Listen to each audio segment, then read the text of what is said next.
5. Renting out your makeup studio or chair.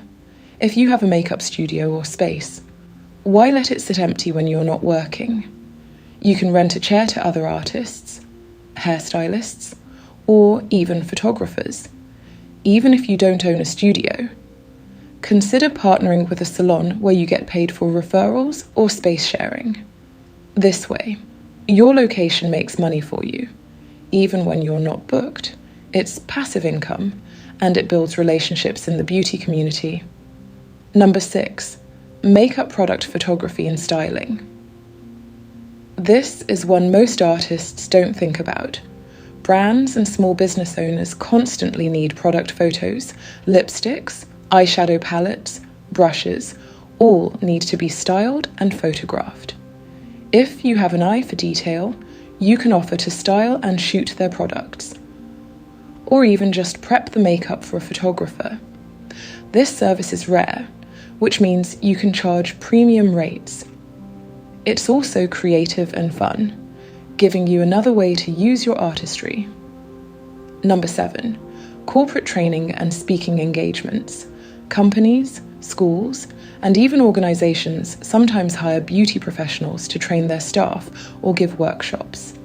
This could be about personal grooming, stage makeup, or even skincare basics. By positioning yourself as an expert, you can land speaking gigs or training contracts. For example, a makeup artist I know was invited to teach grooming at a bank for their female staff, and she got paid a lump sum more than she would in a whole week of client work.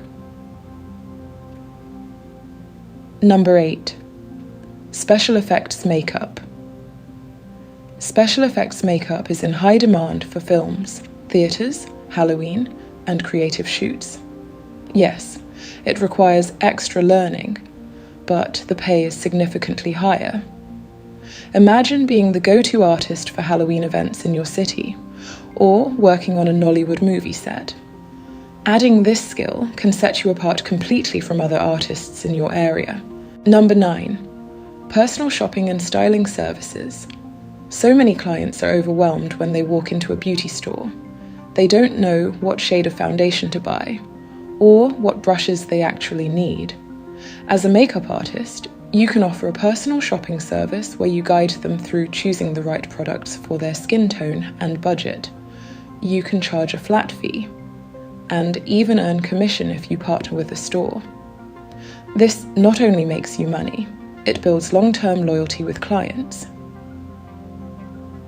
Number 10, launching your own academy or certification program. This is the ultimate level. Once you're experienced, you can launch your own academy. Students pay more for structured programs that come with certificates, compared to casual workshops. It doesn't even have to start big. You could begin with weekend masterclasses, then scale into a full academy. This positions you not just as a makeup artist, but as a trainer and industry leader. It's a long-term path, but one that brings both money and respect. Now let's recap.